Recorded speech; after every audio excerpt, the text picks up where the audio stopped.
Welcome to another episode of The Brand Called You, a podcast and podcast show that brings you leadership lessons, knowledge, experience, and wisdom from thousands of successful individuals from around the world.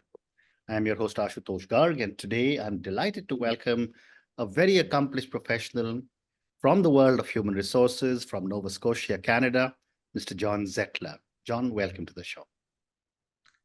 Thank you. I'm excited to be here and have a great conversation with you. I'm looking forward to that. So John is the president of Fairwinds Training and Development. John, we're going to speak in three different segments today. We're going to speak of leadership development. We're going to speak as your second avatar as an executive coach. And then we'll also speak about professional and personal development. But my first question is, tell me a little bit about your own journey into leadership development and what inspired you to pursue this field. Yeah, so I thought a lot about this question, and it's interesting. I, like many of maybe your listeners or people that have gotten into leadership, fell into it.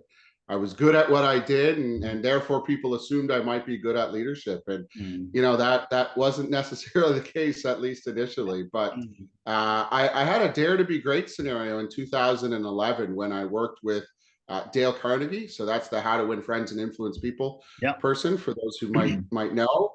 And that's when I fell in love with leadership and kind of made it my passion to study what does this really mean? What are people's challenges?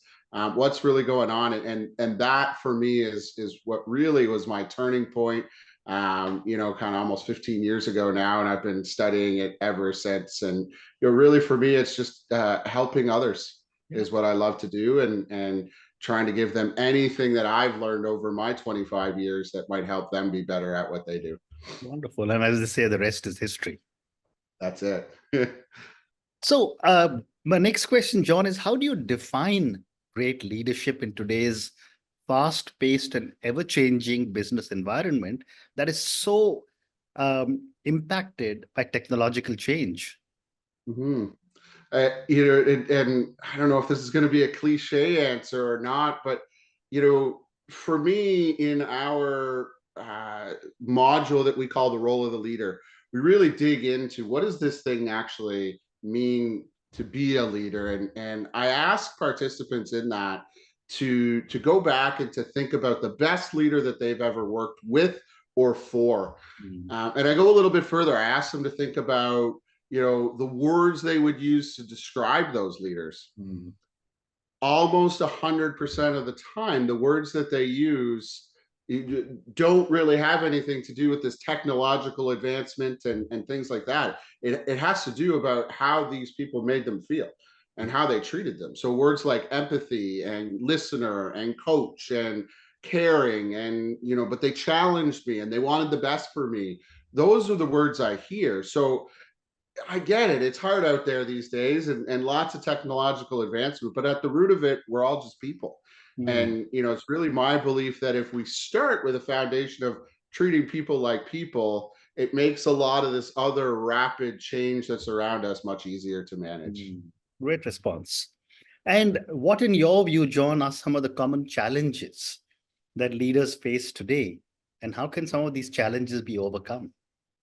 So it's interesting. I would probably have a couple different answers to this if I was to tell you what my feelings are. I thought, though, it'd be interesting to tell you what the leaders that we're talking to are telling us. And so the first thing they're telling us is that, man, they just don't know. They can't seem to find the time to be the leader that they know they need to be. And so, at least in all the organizations I've worked in, these leaders have a day job, I'll say, and so 80% or more of their time is bogged down there. They're in tons of meetings and all of these types of things. So figuring out how to support their team is one of the biggest challenges. And we'll get into, hopefully later about some tools and techniques that we give on how to manage that. The next thing is, and this one's a big one, is the leaders we hear, they think they're communicating effectively to their team. They think they're giving them good instruction on what they expect and when they expect it by, but they're not getting the results. And so this is one of those ones that maybe interestingly, I would have a different spin on it, Right. that I don't think they're communicating at all, and that is in large part the problem. Mhm. But they certainly feel like they're communicating. And then the third one, which I'm sure you've heard lots about on your podcast, is how the heck do I lead in this multi-generational workforce, and Right. specifically this newest generation, the Zeds. And I found some fascinating research not too long ago from a U.S. government agency, and when they matched up the four uh, generations that are there right now, what was interesting to me is we're not actually all that different. Mm. We all kind of want the same things. Maybe it's a little different in the prioritization, but at the root of it again is this notion of treat me well, treat me like a human, Right. um, let me have a voice, and all of those types of things. And that Yeah. was really interesting for me. So those are the three probably biggest challenges that we're hearing from the leaders that we work with. Great response. Thank you. My next question is, how important is emotional intelligence in leadership, and how can leaders develop emotional intelligence? Well, the good news is that you can develop EI. So it's one of those things that if you really are interested in it, you can develop it. For us, it's actually our very first module. And in all of our leadership programs, we have people do an EI assessment, an emotional intelligence Mm. assessment. I had an opportunity to work at a hospital back just before I joined Dale Carnegie. And they were the only place that I've ever had where they actually put a stake in the ground and said, you want to be a leader here, you have to be emotionally intelligent. Mm. And just from what I see and what I hear, this notion of emotional intelligence, this notion of understanding my emotions, understanding the emotions of others, and using that to manage my behaviors and relationships. That's Daniel Goleman's definition of EI. It is front and center in everything we do as a leader. Mhm. And it's specifically that managing my emotions and things like that. So it is just the most important thing, in my opinion, to being a great leader. And if you Right. remember the words that I used earlier that others describe Mhm. in a great leader, so many of them have an emotional intelligence undertone to it. Correct. So for us, what we do is we start with assessment. You got to know where you're at. Mhm. And the second part is you got to want to do something about it, because this one is very self-directed, as you know. And so if those two constraints are there, then with each competency of EI, there are associated things we can do with them to increase your ability in them. It is my favorite thing to coach on, and I know we're going to talk about Yeah, coaching here shortly, and I'll talk a little bit more about that when we get to that section. that's it. Thank you. My last question on leadership before we move to coaching is, how can leaders foster a culture of innovation and creativity in their teams? Yeah, this is a fun one too. So for me, the very first part of this is leaders need to create a culture of psychological safety. So Mm. they need to make it safe for people to feel like they can bring up their ideas Mm. and think innovatively and think creatively. I use a model from, it's not mine, Tim Clark is the name of it. And he has 4 stages of psychological safety. The fourth of which is that I could actually challenge your thoughts and opinions. Mm. And at least in my experience, I haven't seen many people get to that, or many cultures get to that. And so people are sitting there wondering, is this safe for me to bring up my idea, or is it going to be hit with some retribution or worse? And so if leaders really want to foster this, they got to start by making it safe for people to actually give their ideas. That would be the biggest thing I would think. Mm. Well said. So, John, let's talk about executive coaching. And my first question to you is, what distinguishes executive coaching from other forms of professional development? Hmm. So I think the first distinction is that it's personalized, it's one-on-one, and many other approaches. Even I think of my own leadership program, it's one to many generally, and so we don't always get that one-to-one discussion that we do in executive coaching. The other thing is that there's a constant ask of reflection and feedback that's necessary from the coachee, the person that's being coached, and really that's critical to the success of executive coaching, and what makes it different from other methods of development. So, you know, they got to dig in, they got to really want it, but if they do, we can work on things that really matter to them, and we have the time to do that in executive coaching, which we don't always in other methods. And how do you tailor your coaching approach to meet the unique needs of every executive you work with? Yeah, so the very first thing we do here as well is we do that emotional intelligence assessment. The other thing we do is we use a behavioral assessment called predictive index.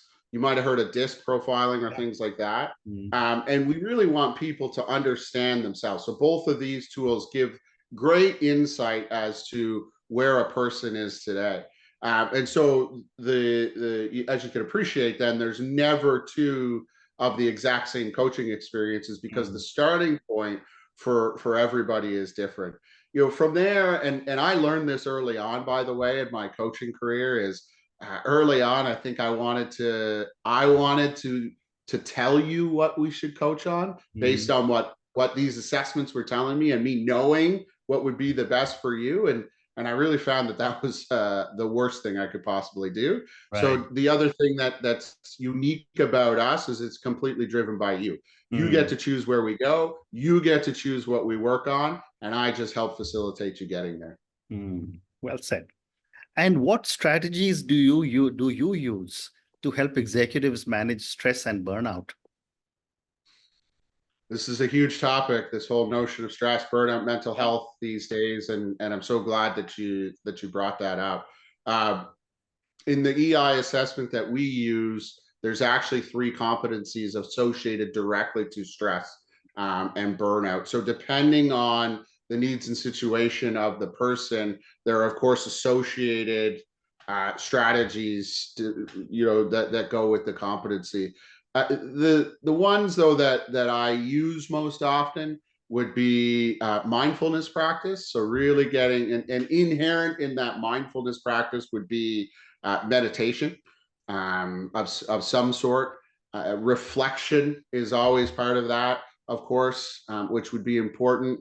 And then exercise would be a big one that we often provide people as a strategy. But another one for me is, at least here on the East Coast, most people don't live right where they work.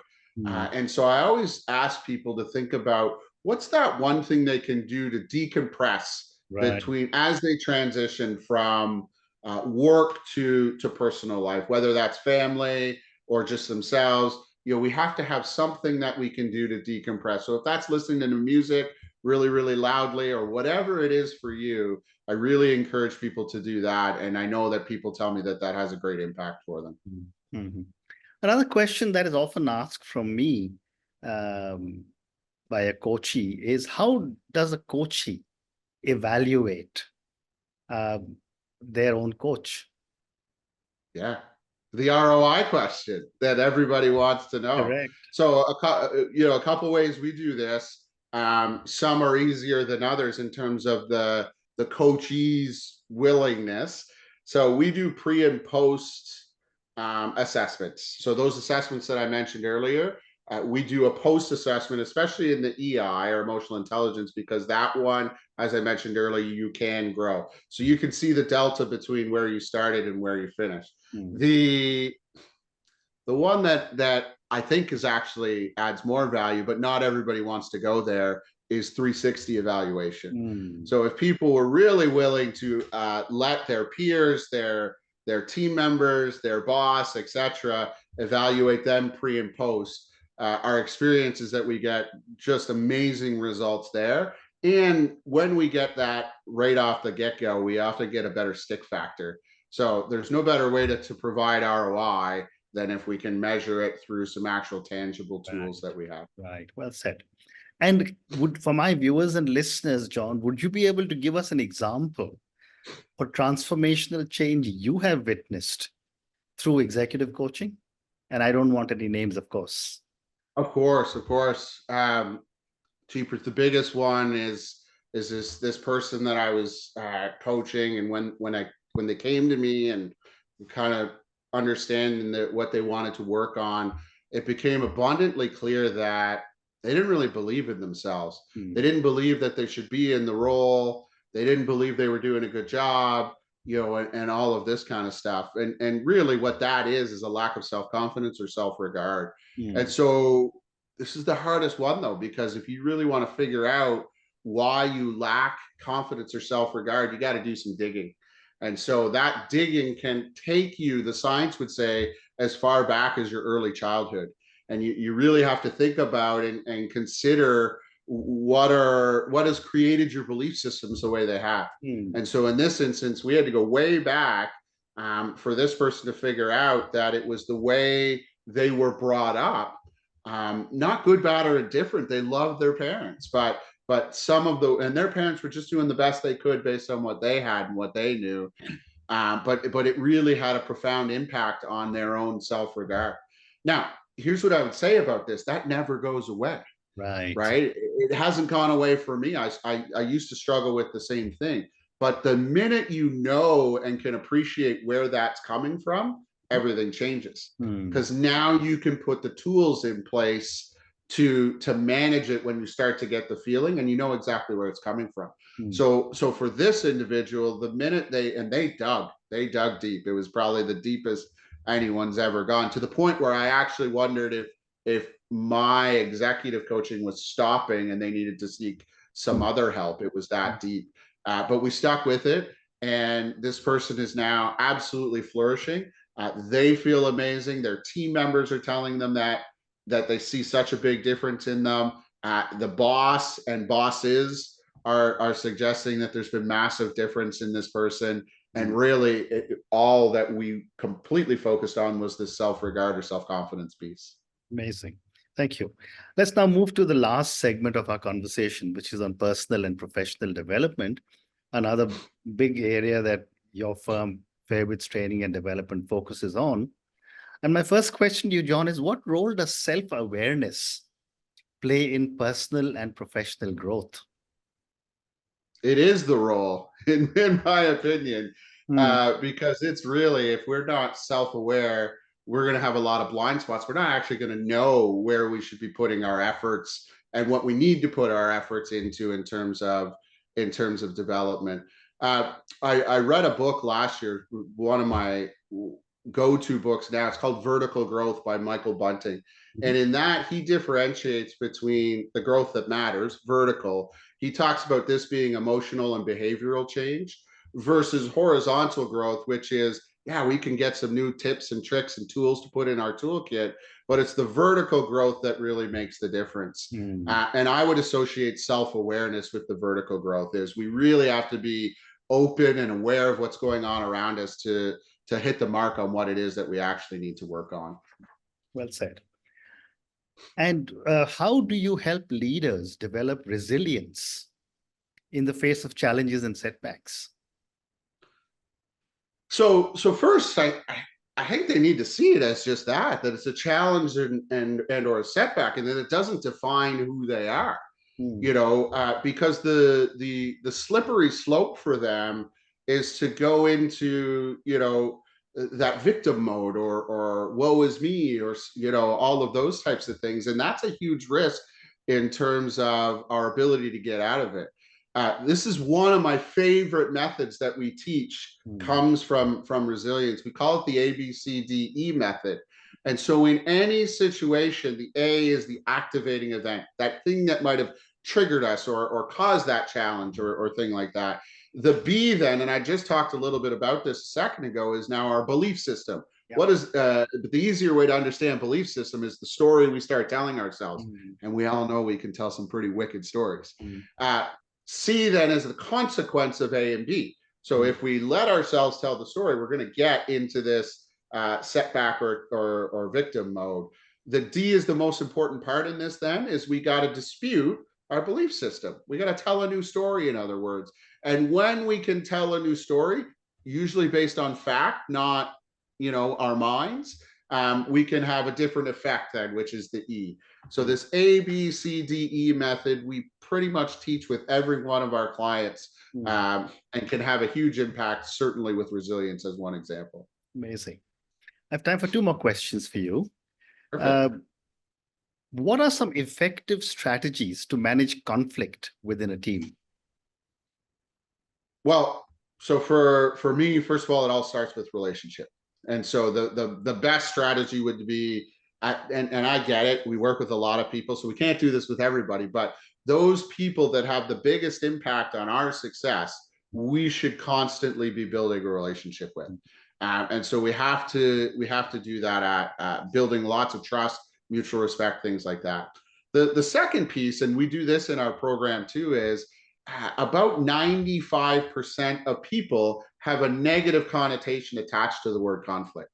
Why don't we flip it around a little bit and think of it as an opportunity for collaboration, an opportunity to build relationship, an opportunity to maybe find a better solution than I could have on my own.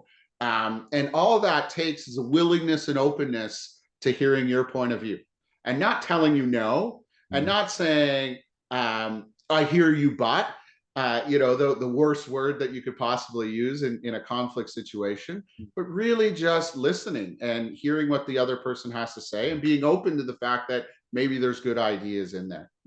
Well said. And John, my last question to you. Can you share a few tips for leaders to improve their communication and interpersonal skills? Yep. So the very first one for this is to figure out how to become a good listener. People don't always associate listening with communication, but listening is the key to communication. I would encourage the listeners to actually do some research on what active listening actually means, because that's what we're going for. When I do this with teams, I actually get them to answer a couple of questions. The first question I get them to answer is, when you're listening, sometimes are you thinking of your response before the person's done? People are like, oh yeah, that's me. And then I ask, when you're listening, sometimes are you thinking about a situation that you've had that's similar to what they're telling? Oh yeah, that's me. I said, well, you're not listening then, because our brains aren't hardwired to be able to do both of those things at the same time. And so for me, listening would be the big key. The second big key, and this kind of goes to this whole notion of the rapid pace of business that we spoke about a little bit earlier, is that I get that this is a bit of a controversial research piece, but Dr. Albert Maharabian did a study back in the 60s, and he deduced that really only 7% of how people receive communication is the words they say. Wow. The rest of it comes from the tone that we say, so how we inflect and things like that, and our body language. Now think of the way we communicate today. So much of it is through email, instant message, text. Don't turn our cameras on when we're having a call like this. And when we're doing that, best case, we're getting tone if we're having a voice call, but worst case, we're just getting the words. And when we do that, that's where communication breaks down.